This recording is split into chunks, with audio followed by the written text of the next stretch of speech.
على رسول الله وعلى آله وصحبه ومن والاه أشهد أن لا إله إلا الله وأشهد أن محمدا عبده ورسوله قال رب اشرح لي صدري ويسر لي أمري واحلل عقدة من لساني يفقهوا قولي أما بعد. السلام عليكم ورحمة الله تعالى وبركاته. Alhamdulillah Allah izinkan kita bertemu pagi ini. Dan mudah-mudahan Allah berikan pada kita terus kekuatan dan komitmen untuk terus mendalami dan juga memberikan komitmen kita kepada ilmu. Dan pagi ini saya minta maaf sedikit, suaranya tak berapa cantik sangat. Dah seminggu, rasa minggu lepas dah cancel semua kuliah dah. Minggu ni tak sanggup. Kesian pula suruh masjid tangguh-tangguh kuliah kan. Maka saya teruskan jugalah dengan baki suara yang saya ada ni, dengan sebuah kisah sebagaimana biasa kita memilih kisah sahabat untuk kita teladani pada setiap pagi. Dan pagi ini kita bersama dengan Zaid ibn Thabit. Zaid ibn Thabit. Dan mungkin nama Zaid bukan nama yang asing untuk orang Melayu. Kita menamakan anak-anak kita dengan nama Zaid. Dan mungkin nama kita sendiri adalah Zaid. Ia bukan nama yang asing. Tapi Zaid dalam sirah ni paling kurang kita kenal dua orang lah. Zaid ibn Harithah dan Zaid ibn Thabit, yang seorang yang kita nak cerita pada pagi ni. Yang lebih popular yang pertama itulah Zaid ibn Harithah, kerana pernah menjadi anak angkat Nabi dan juga berada dalam rumah Nabi SAW lama. Tapi cerita yang kedua ini adalah cerita yang kurang dikenali. Tapi nama beliau kita yakin sangat berpengaruh dalam kehidupan kita, kerana tidak ada Al-Quran yang dibelik hari ini kecuali akan kembali pahalanya kepada beliau. Tidak ada bacaan Al-Quran yang kita alunkan pada hari ini, pada tiap pagi, petang, malam, ya, kecuali pahalanya akan kembali kepada orang ini, Zaid ibn Thabit. Ya. Kita mulakan dulu kisah tentang beliau. Kerana beliau tergolong dalam kalangan sahabat yang muda. Dan ketika Nabi SAW wafat pun masih muda lagi.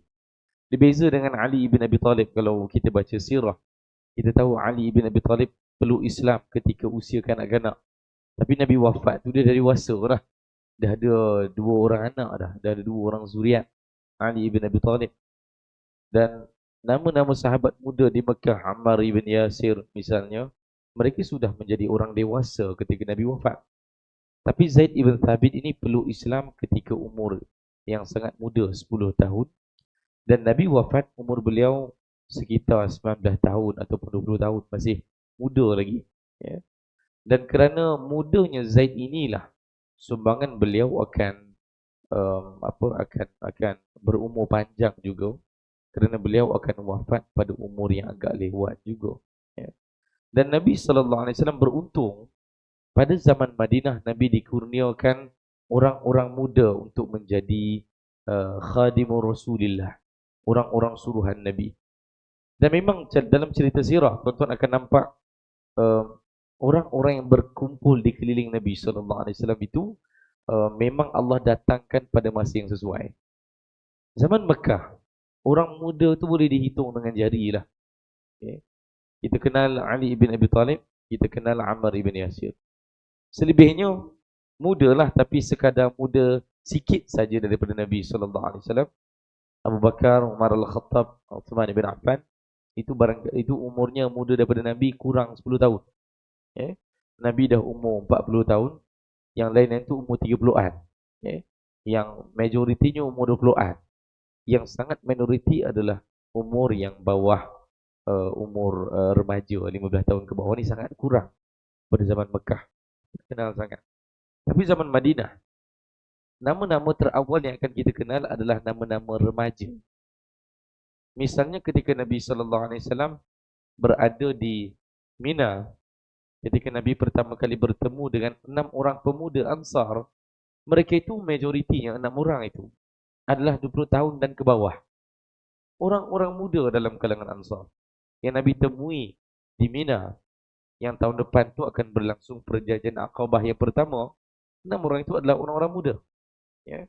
Kemudian bila tiba saja Nabi SAW di Madinah, kita dah cerita belum? Belum maksudnya. Tentang Anas ibn Malik. Bagaimana Anas ibn Malik masuk ke dalam rumah Nabi SAW di Madinah, menjadi khadam pertama Nabi. Dia adalah orang muda, peluk Islam umur 9 tahun. Dan ini adalah anak muda kedua yang akan masuk ke rumah Nabi SAW sebagai khadam. Khadam ni dia berbeza dengan hamba.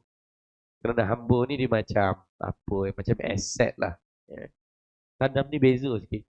Dia macam kategori manusia yang ibu-ibu mereka ataupun keluarga mereka wakafkan kepada Nabi SAW untuk Nabi gunakan atas macam-macam urusan dan keperluan. Okay. Hamba ni berbeza.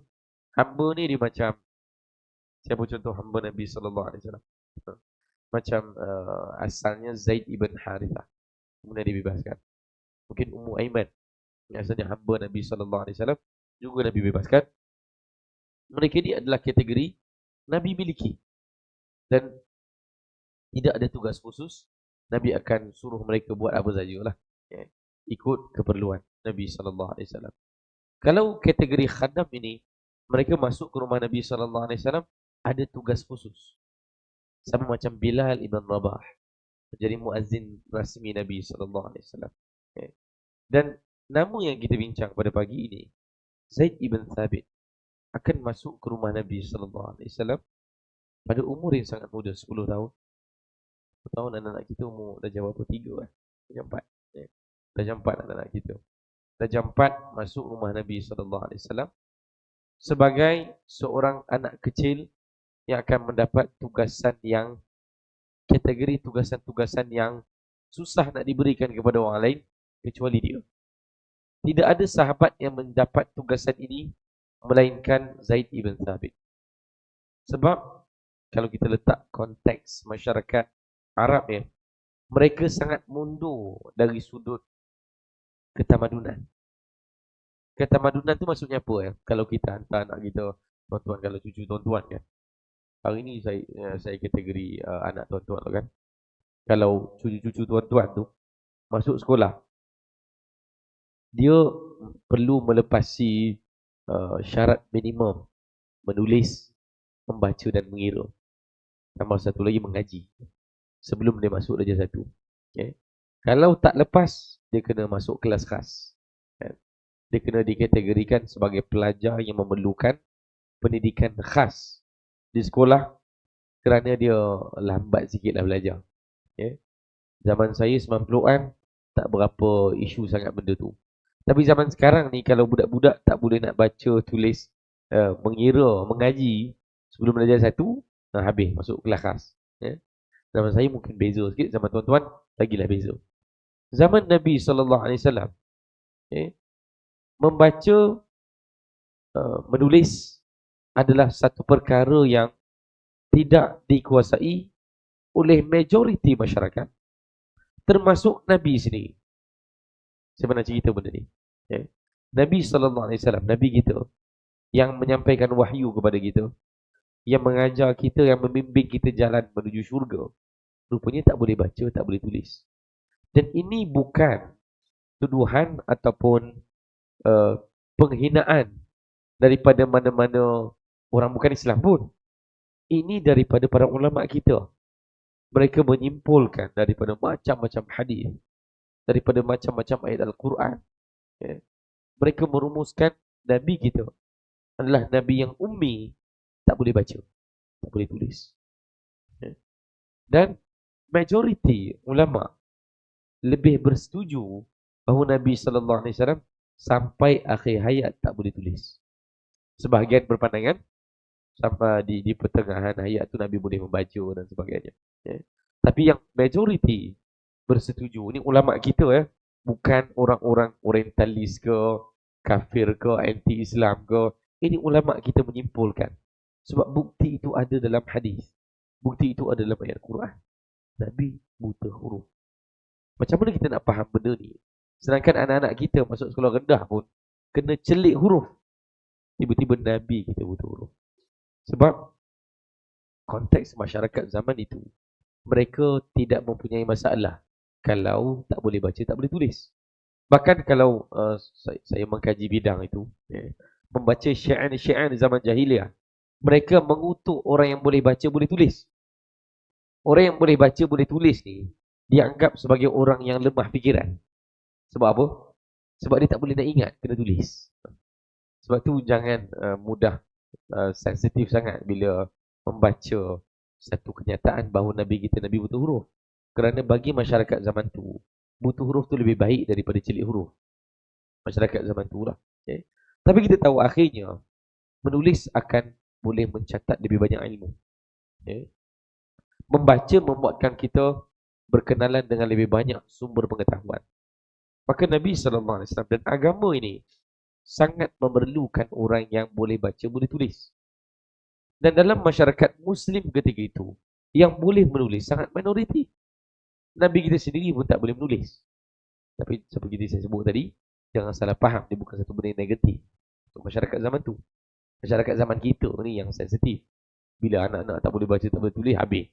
Mak ayah dah risau dah. Masyarakat zaman tu dia tak ada masalah. Sebab tu kita tak pernah jumpa musyrikin Quraisy kutuk Nabi buta huruf. Tak ada. Kita jumpa cerita mereka kutuk Nabi apa dia? Ahli sihir, penyair, gila, penipu ada.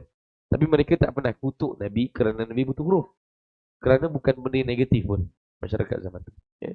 Maka Nabi SAW melihat jauh ke depan. Agama kita adalah agama yang futuristik. Dia sentiasa memikirkan masa depan 100 tahun ke depan. Okay. Di zaman yang manusia sangat bergantung kepada teks. Hari ini tidak ada seorang pun belajar Quran kecuali dia kena belajar buka kitab Iqra tu 1 sampai 6. Okay. Anak-anak saya pun macam tu. Dia tak ada orang zaman moden ni yang belajar Quran secara pendengaran. Dengar, baca. Tak ada. Mesti kena ada teks. Mesti kena kenal huruf hijaiyah dulu. Baru boleh baca Quran. Okay. Zaman Nabi tak macam tu. Mereka tak boleh baca, tak boleh tulis pun. Tapi boleh baca Quran. Boleh hafal Quran. Kerana masyarakat zaman tu beza dengan zaman sekarang. Kebergantungan kepada teks. Maka Nabi melihat 100-200 tahun ke depan. Maka Nabi SAW memerlukan sahabat-sahabat yang genius. Yang pandai tulis, pandai baca, cakap macam-macam bahasa, otaknya genius macam Zaid ibn Thabit. Zaid ibn Thabit yang akan kita cerita pada pagi ini adalah kategori sahabat yang genius, sahabat yang Allah anugerahkan kebijaksanaan akal. Dan sebelum kita masuk jauh ke depan, kita baca sedikit cerita Zaid ketika kecil. Ini kalau tuan-tuan ada cucu, ada anak yang masih kecil-kecil ni, elok baca kisah Zaid ibn Thabit. Kerana kita ada sedikit pengetahuan tentang macam mana Zaid jadi genius. Bayangkan majoriti masyarakat tak boleh baca, tak boleh tulis. Dia boleh menulis dan boleh membaca seawal umur 9 tahun. Ketika masyarakat zaman itu tak menguasai bahasa kecuali bahasa ibunda mereka, Zaid ibn Thabit paling kurang kuasai 1, 2, 3, 4 bahasa. Dan dia menguasai bahasa itu dengan cara yang sangat cepat. Kurang sebulan kuasai bahasa Yahudi. Kurang sebulan kuasai bahasa Parsi. Itu Zaid ibn Thabit.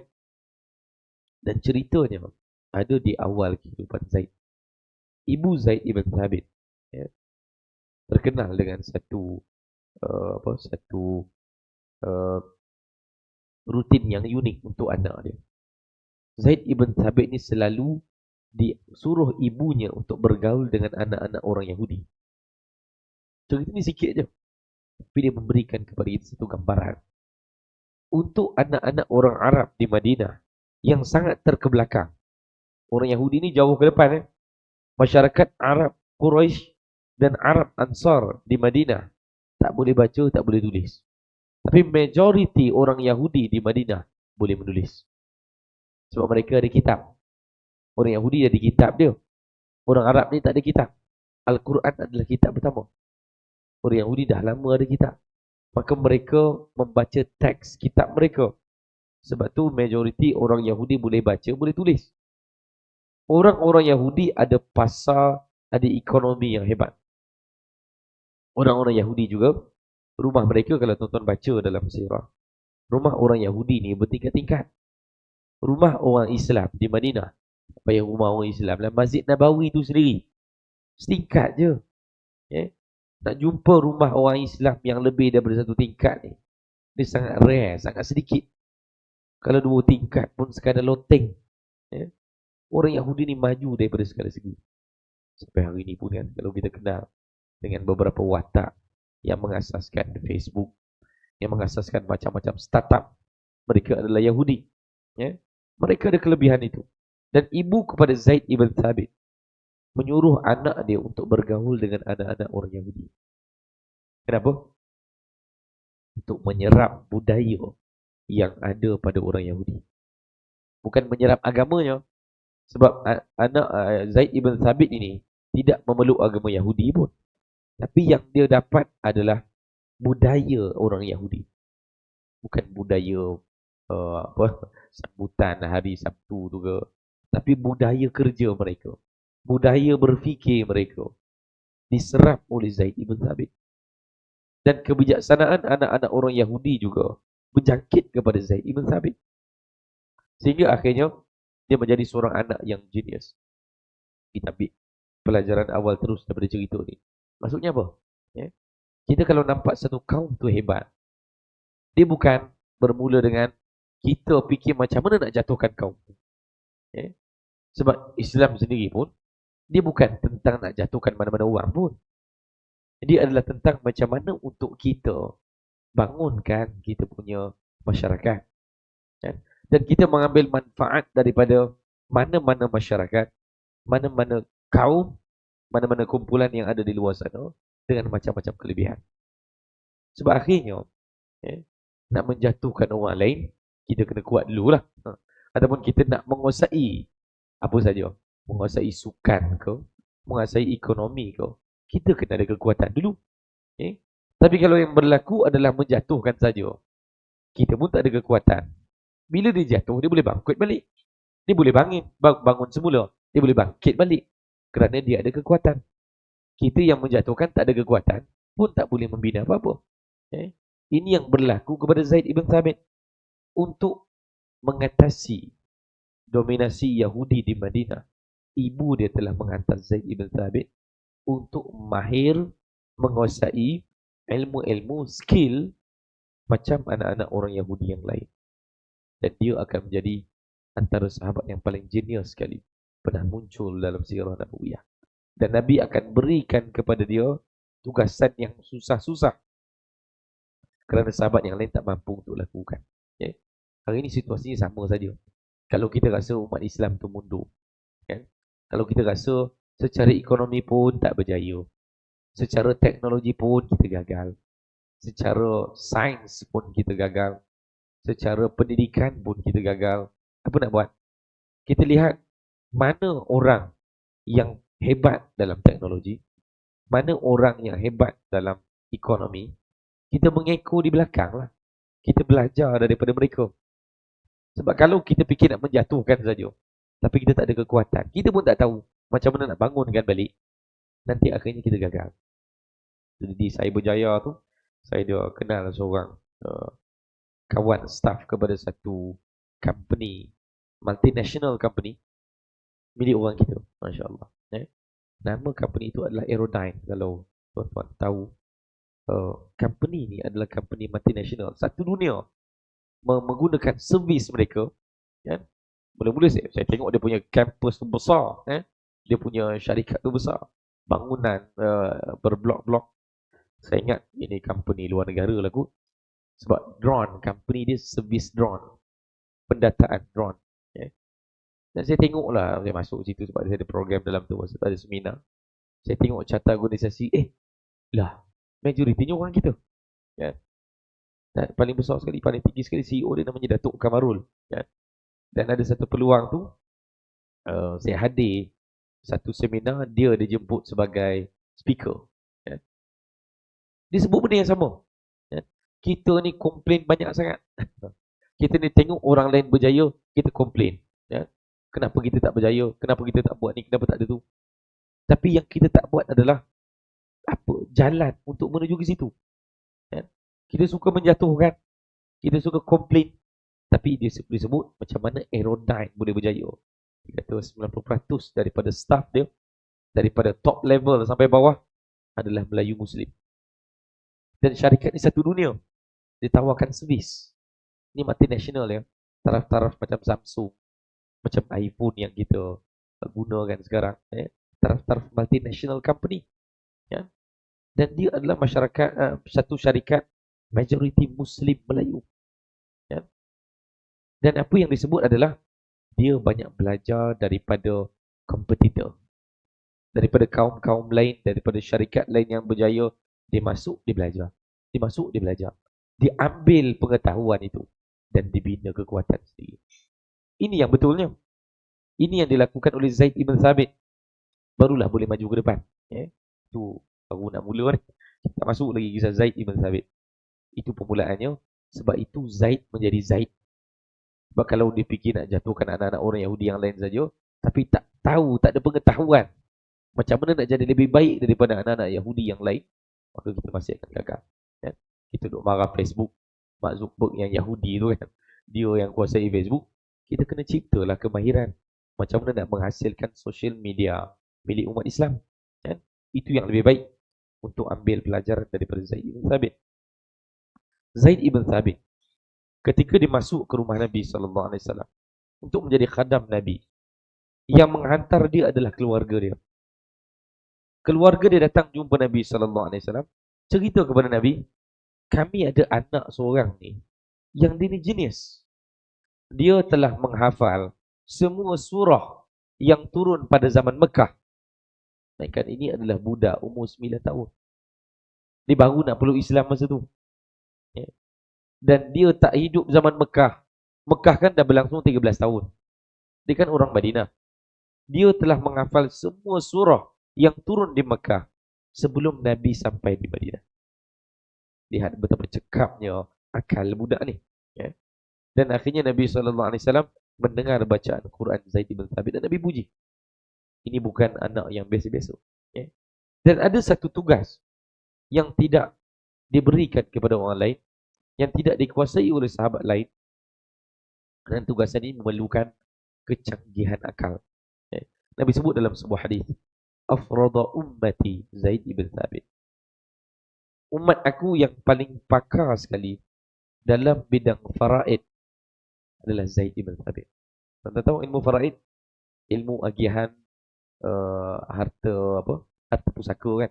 Harta yang kita tinggalkan bila kita mati nanti, dah tolak hutang dan sebagainya. Baki itu perlu difaraidkan. Ada pecahan-pecahan dia. Zaman saya belajar ada subjek khas tentang faraid. Subjek khas hanya untuk faraid.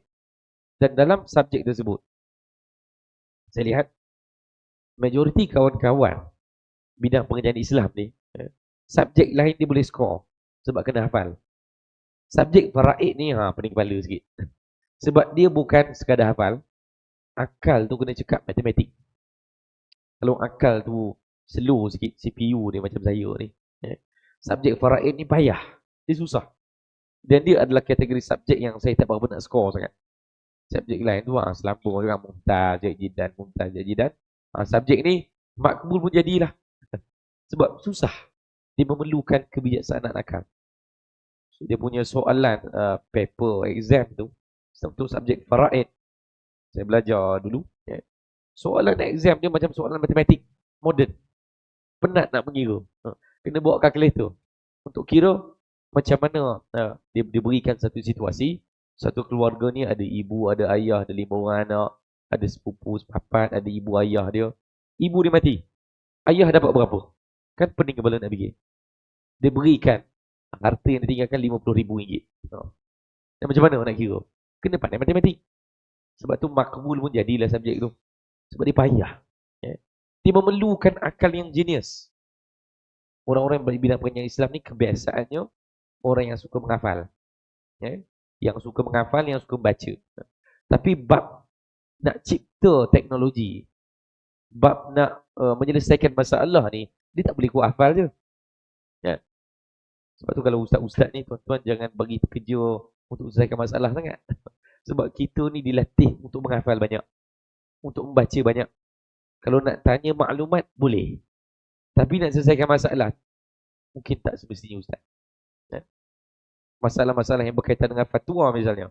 Kalau tuan-tuan tanya pada saya tentang apa hukum sekian-sekian, terutamanya isu-isu yang baru, lebih baik tanya mufti lah.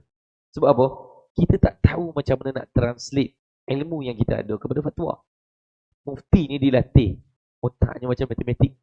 Kena dilatih menggunakan data-data yang ada untuk menghasilkan hukum kepada isu-isu yang baru. Ya? Kebanyakan ustaz-ustaz, dia adalah pengumpul maklumat dan pembaca yang banyak. Tu je. Ya? Kelebihannya dekat situ. Tapi untuk menghasilkan fatwa, untuk menyelesaikan masalah, otaknya kena jenius sikit. Macam Zaid ibn Thabit. Maka Nabi sebut, dalam kalangan umat aku, yang paling pakar faraid, dan dalam hadis yang lain ada menceritakan peranan Zaid ibn Thabit ini lebih daripada itu lagi. Dia banyak menyelesaikan dan mengeluarkan fatwa-fatwa untuk menyelesaikan masalah sahabat dan tabi'in selepas itu, kerana otaknya cekap. Dia mudah menyelesaikan masalah. Ya. Dan itu baru satu sudut. Ya. Sahabat yang lain tak menguasai ilmu tersebut, Zaid kuasai kerana dia ada kelebihan akal yang bijaksana. Ada satu posisi unik yang Nabi berikan kepada Zaid. Nabi sebut dalam sebuah hadis. Ya. Nabi sebut kepada sahabat dan khususnya kepada Zaid, Inni wallahi ma amanu Yahuda ala kitab. Aku ni langsung rasa tak selesa bila aku berurusan dengan orang-orang Yahudi. Sebab orang Yahudi ni boleh bayangkan di Madinah. Orang Yahudi ni kategori apa? Dah lah dia lebih ramai. Orang Yahudi ni masyarakat yang lebih ramai daripada orang Arab di Madinah. Ya. Dan mereka lebih ramai. Mereka lebih dominan. Mereka ada ekonomi. Mereka ada ilmu. Mereka ada arkitektur, bangunan yang berhebat. Ya. Mereka ada senjata. Dan kita berjiran dengan mereka. Dalam masa yang sama, mereka ini dikenali dengan satu kumpulan masyarakat yang ada hasad yang sangat kuat kepada orang Arab. Yang ada kebencian yang sangat kuat kepada orang-orang Arab di Madinah. Kena berisau. Sebab tu antara benda-benda yang awal Nabi buat di Madinah adalah Nabi buat perjanjian. Bila kita, ini sikap Nabi SAW. Bila kita berjiran dengan orang, Nabi didik kita untuk menjaga kerukunan. Kan? Kalau berjiran secara individu ni, kita dengan jiran sebelah, kurang-kurang tegur. Kan? Baik masyarakat, baik sebelah tu Muslim ke tidak, kan? Tegur dan nak pastikan perangai je macam mana. Dia tak suka apa. Kan? Apa perangai tak buruk, perangai tak baik dia. Dia ni suka buat apa? Suka siram pokok, lepas tu air mengalir kat rumah jiran ke. Kena kenal. Supaya kita tahu baik buruk dia dan kita tahu macam nak tolak ansur. Tapi dalam skala negara, bila negara Madinah ditubuhkan, Nabi SAW buat perjanjian dengan orang Yahudi. Sebab tak mau bergaduh. Islam bukan agama yang datang tempat baru buat kacau. Yang pertama kena jaga kerukunan dulu. Maka Nabi buat perjanjian dengan kabilah-kabilah Yahudi yang pelbagai itu, supaya kita sama-sama bersetuju untuk hidup berjiran. Betul, Malaysia ni negara yang best lah. Ramai orang Arab, kadang saya hadiri seminar dekat luar negara ke apa, selalu orang Arab akan sebut Malaysia ni kategori negara contoh lah. Walaupun kita di dalam ni tahulah negara kita macam mana kan, tapi dia akan cakap Malaysia ni kategori negara contoh dari sudut macam mana nak hidup dengan orang kafir. Sebab negara-negara Arab, majoriti Arab Muslim itu sangat tinggi, 95% ke atas Muslim dan Arab. Baki itu baru ada Kristian, baru ada Yahudi sikit kan, bercampur-campur sikit kat situ. Tapi sangat sedikit ni sebab dia. Di negara kita 70% ataupun 65% saja yang Melayu Muslim. Yang baki tu campur, mix. Majmuk. Dan sebab tu kita kena nampak cerita-cerita Nabi bina perhubungan dan perjanjian dengan orang Yahudi ni sebagai satu inspirasi untuk kita hidup bermasyarakat di zaman ni. Ya. Cabaran tu akan sentiasa ada lah kan.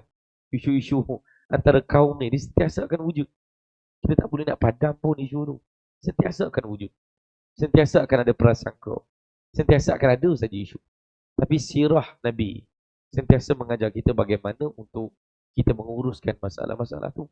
Dan Nabi SAW sentiasa yang paling depan sekali, Nabi akan ambil tindakan bagaimana untuk pastikan hubungan kita dengan orang-orang kafir itu aman. Lepas tu Nabi buat penyanyian. Tapi Nabi dalam masa yang sama, hadis tadi, Nabi sebut kepada para sahabat, aku ni risau. Sebab kita memang berusaha lah untuk buat perjanjian keamanan, untuk pastikan kita tak bergaduh. Kan? Tapi aku takut di orang ni ada benda lain. Maka apa Nabi buat? Nabi SAW sebut kepada para sahabat, iaitu utamanya Zaid ibn Thabit. Nabi suruh Zaid ibn Thabit untuk kuasai bahasa orang Yahudi. Supaya apa? Supaya bila orang Yahudi ni ada apa-apa yang disebut, diceritakan dalam bahasa dia, Nabi dapat tahu cepat. Nabi dapat faham.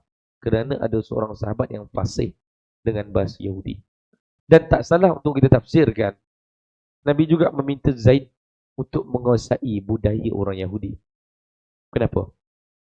Kalau kita tengok sejarah alam Melayu, bukan alam Melayu saja, sejarah Palestin sendiri pun. Alam Melayu ini dulu pernah dijajah seteruk-teruknya oleh penjajah yang bersilih ganti. Tapi penjajah yang paling menakutkan sebenarnya bukan Portugis, walaupun Portugis yang menghancurkan Melaka 1511. Bukan Jepun, walaupun Jepun yang buat macam-macam perkara yang ngeri. Bila baca kitab sejarah ni, Jepun dah paling ngeri sekali. Tapi penjajah yang paling menakutkan, yang paling meninggalkan impak yang paling buruk adalah penjajah yang kategori penjajah yang nampak lembut. Tapi rupanya dia banyak merosakkan jati diri kita. Dan ini disebutkan dalam banyak kitab sejarah. Kalau di alam Melayu ni yang paling menakutkan sebenarnya adalah Belanda dan British. Bukan Portugis. Kalau di Filipina pun ada pengalaman yang sama. Macam mana, tapi dia lain sikit lah. Topik yang lain. Spanyol kan mengubah Filipina menjadi negara Kristian sampai hari ini. Di Palestin ada cerita yang sama. Penjajah yang menakutkan itu bahkan bukan Yahudi. Penjajah yang menakutkan adalah British. Kenapa? Kerana British dan Belanda, cara dia menjajah satu wilayah itu adalah dia akan hantar ejen-ejen yang menguasai bahasa tempatan, menguasai budaya tempatan. Sebab supaya ejen-ejen ni akan beritahu kepada British, kepada Belanda, macam mana cara untuk jajah negara tersebut. Sebab kalau Portugis, penjajah kalau datang kepada kita, kalau orang jahat, masuk rumah kita, pecah rumah, pecahkan TV kita, pecahkan pintu bilik kita, terus curi kita punya jam dekat rumah tu, memang kita akan benci dia. Tapi kalau penjajah yang datang dengan baik-baik, siap bagi salam lagi, pakai jubah lagi, kan? Tapi dalam diam-diam, dia ambil ruang dalam rumah kita sikit demi sedikit. Kita barangkali bukan saja kita tak marah dia, bahkan kita yang hulurkan, nah ambillah sofa ni sekali, jangan ambil jam je, kan? Sebab dia baik. Dan itulah Belanda, itulah British. British dan Belanda ada modus operandi yang sama. Dan mereka ada ejen yang terkenal. Kalau di alam Melayu ni terkenal seorang ejen yang namanya Sunuk Ugronje. Saya belajar dulu dalam kitab sejarah sekolah menengah dulu kan. Belajar tentang Sunuk Ugronje. Di Palestin cerita yang sama. Macam mana Palestin boleh jatuh. Ceritanya sama. Berpunca daripada ejen British yang namanya T.E. Lawrence. Lawrence of Arabia. Nama canggih dia. Kelebihan mereka apa dia? Mereka kuasai bahasa Arab. Mereka kuasai pengajian Islam. Mereka tahu agama Islam itu apa. Pakar agama Islam. Dan mereka juga pakar budaya tempatan. Sunuk Ugronje pakar budaya Melayu. Yang T.E. Lawrence pakar budaya Arab. Maka sebab itu, ni kalau sebaliknya kita nak terbalikkan cerita. Nabi menggunakan Zaid ibn Thabit supaya orang Yahudi tidak melakukan makar ataupun kejahatan mereka kepada umat Islam. Kerana kita memerlukan seorang yang pakar tentang budaya dan bahasa ni. Okay. Tapi hari ni kalau kita tengok anak-anak kita pergi universiti, antara fakulti yang paling sunyi sekali adalah fakulti bahasa dan budaya. Ya. Fakulti yang paling ramai orang adalah business, ya, ataupun apa saja yang berkaitan dengan industri. Ya. Bahasa dan budaya ni tak ada orang nak pergi. Bidang saya lah. Masa saya sambung di UM bidang sejarah dulu, tak ada orang nak sambung lah. Sebab tak ada permintaan. Tak untung. Ya. Tapi inilah yang akan menentukan negara kita ni kekal dengan identiti. Berapa ramai anak-anak kita yang tak boleh bahasa Melayu dah. Ya. Berapa ramai anak-anak kita sendiri yang dah hilang jati diri orang Melayu ni. Ya. Cakap pun dah campur-campur dah. Mesti ada so dekat ujung. Ya. Ada which is. Apa benda tu? Bahasanya dah rojak. Itu baru sudut bahasa. Ini belum cerita budaya. Ya. Tak faham apa nama ni. Bila kita buat kenduri, dah hilang dia punya budaya dia. Dah hilang dia punya kemanisan, kesantunannya. Inilah benda yang penting untuk jaga kita punya jati diri. Tapi kerana anak-anak kita pun dihantar ke universiti, boleh kita juga kadang-kadang, ya. Tapi memilih bidang-bidang yang lebih memenuhkan poket dan account bank mereka. Tapi jati diri itu hilang. Ya. Ini fakulti yang semakin mati sebab tak ada orang. Kebanyakan universiti swasta tak ada fakulti ni. Sebab takkan dia nak, siapa nak beli benda tu? Tak ada siapa-siapa nak beli bidang pengajian sejarah, budaya, bahasa. Okay. Yang universiti swasta ni kebanyakannya bidang-bidang yang mesra poket dan account bank lah. Okay. Universiti awam saja yang berbaki, itu pun dah tak ramai orang ambil. Tapi tengok Nabi SAW, Nabi lantik Zaid ibn Thabit untuk kuasai bahasa, untuk kuasai budaya. Sebab ini penting. Dan Zaid ibn Thabit bukan sahaja bahasa Yahudi dia kuasai, dia juga menguasai bahasa Parsi, dia juga menguasai bahasa Suryani. Ada 3 bahasa. Suryani ini bahasa Arab kuno, bahasa Arab lama. Sebab Nabi SAW selepas selesai dengan Yahudi di Madinah dan Khaybar, Nabi akan berurusan dengan orang-orang Parsi pula. Nah, Nabi nak pastikan orang Parsi tak tipu Nabi. Nabi minta Zaid sekali lagi pergi belajar bahasa Parsi. Dan kemudian Zaid disuruh lagi belajar bahasa Suryani. Ketika umat Islam mula bergerak ke Syam dan bertemu dengan Arab-Arab Ghassan yang berbahasa dengan bahasa Suryani, Nabi minta Zaid bin Thabit belajar bahasa Arab Suryani pula. Bahasa, ilmu yang sangat penting. Dan yang terakhir sekali, sudah habis. Yang terakhir sekali, baik. Yang terakhir tentang Zaid bin Thabit, dan ini yang special juga, kan kita sebut majoriti tak menguasai menulis dan membaca. Sedangkan Al-Quran ni yang kita jumpa ni, Quran pertama yang kita jumpa adalah versi kitab, bertulis. Zaman moden ni, kita tak boleh tipu lah. Semua orang sangat bergantung kepada tulisan Al-Quran. Okay. Kita kalau dengar Quran saja tak boleh. Dia tak lengkap. Bahkan kita lebih bermula dengan baca kenal huruf hijaiyah sebelum kita kenal pun Quran itu sendiri. Tapi zaman itu, mereka kenal Quran melalui pendengaran dulu sebelum baca teks Al-Quran. Sebab teks Al-Quran tak ada pun. Ditulis secara peribadi. Nabi melantik kutabul wahyu, iaitu penulis-penulis wahyu. Tapi mereka simpan secara personal je. Dan ada sahabat yang menulis Quran masing-masing sendiri. Ketika zaman Abu Bakar As-Siddiq, nanti akan berlaku satu masalah bila ramai dalam kalangan yang hafal Quran akan syahid, akan wafat dalam perang. Dan Umar cadang kepada Abu Bakar untuk kumpul Al-Quran. Dan ketika Abu Bakar menentukan siapa yang akan pimpin projek kumpul Al-Quran, Abu Bakar petik nama Zaid ibn Thabit. Dia yang akan menjadi project manager. Manager kepada projek kumpul Al-Quran ni adalah Zaid ibn Thabit. Dan kumpul Al-Quran ni maksudnya apa? Kumpul Quran secara fizikal. Kalau kumpul Quran dia suruh hafal tu, sahabat lain dah hafal lah. Tapi nak kumpul Quran berdasarkan teks ni, dia susah. Ya? Mainkan kalau hari ni kita kumpul balik, tapi kita dah ada rakaman video kan. Tapi bayangkan rakaman video tak ada. Cuba tulis balik semua kuliah saya daripada awal dulu. Cuba minta sesiapa dalam jemaah kita ni kan. Tulis balik kuliah yang kita dengar daripada awal dulu. Daripada sahabat yang pertama. Pening kepala kita. Dia bukan benda yang senang. Apatah lagi zaman tu. Zaman yang tak semua orang boleh tulis. Tak semua orang boleh baca. Yeah. Maka Zaid ibn Thabit dipilih untuk bimbing dan juga pimpin projek itu.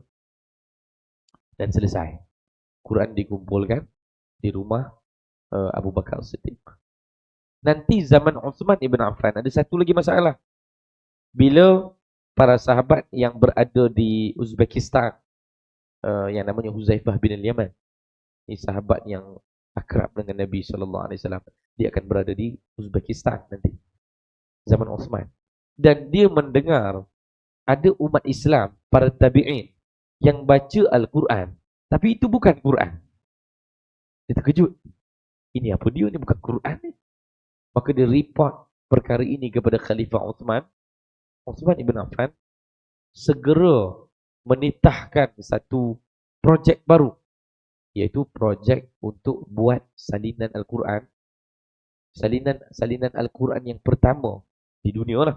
Ya. Ni zaman tak ada printer ni. Kena salin satu demi satu. Supaya salinan Al-Quran yang ada pada rumah, di rumah siapa masa tu? Di rumah Hafsah binti Umar. Sebab selepas Khalifah Umar dibunuh oleh Abu Lulu'ah al-Majusi itu, dia tak sempat pas Al-Quran tu kepada Uthman. Sebab Khalifah tak dilantik lagi masa tu. Maka dia serahkan salinan Al-Quran zaman Abu Bakar Siddiq itu kepada anak dia, Hafsah binti Umar, isteri Nabi SAW. Maka Uthman perintahkan Zaid ibn Thabit sekali lagi, kamu tolong lead projek ni, ambil Quran asal yang dikumpulkan zaman Abu Bakar tu, buat salinan. Berbelas-belas salinan dibuat, supaya setiap salinan ni diberikan kepada semua wilayah umat Islam. Kufah, Habasyah, Syam, Mesir. Setiap wilayah ini diberikan satu salinan Quran. Dan semua Quran yang lain yang disalin oleh mana-mana orang dibakar serta-merta, supaya tidak ada versi Quran yang lain. Yang lead projek ini adalah Zaid ibn Thabit sekali lagi. Kerana dia bukan projek yang senang. Ya. Zaman tak ada printer, tak boleh bayang macam mana susahnya kan. Kena salin satu demi satu. Kalau tersilap macam mana?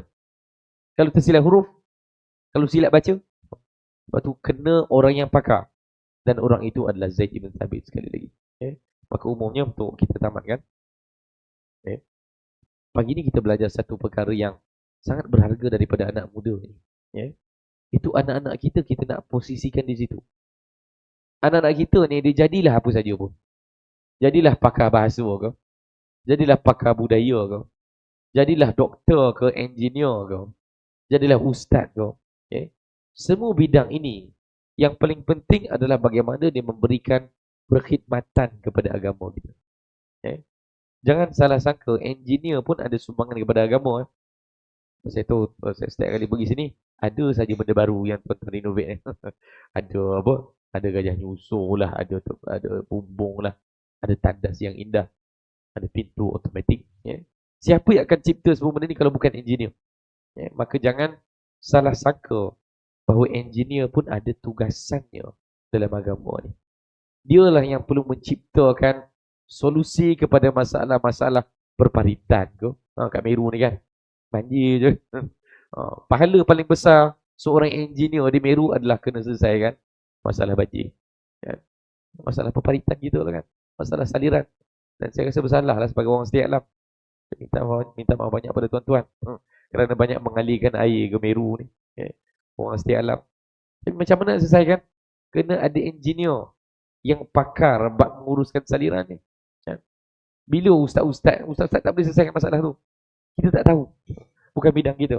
Maka pahala yang sangat besar kalau siapa-siapa engineer Muslim ni yang bercita-cita nak masuk syurga menyelesaikan masalah orang awam.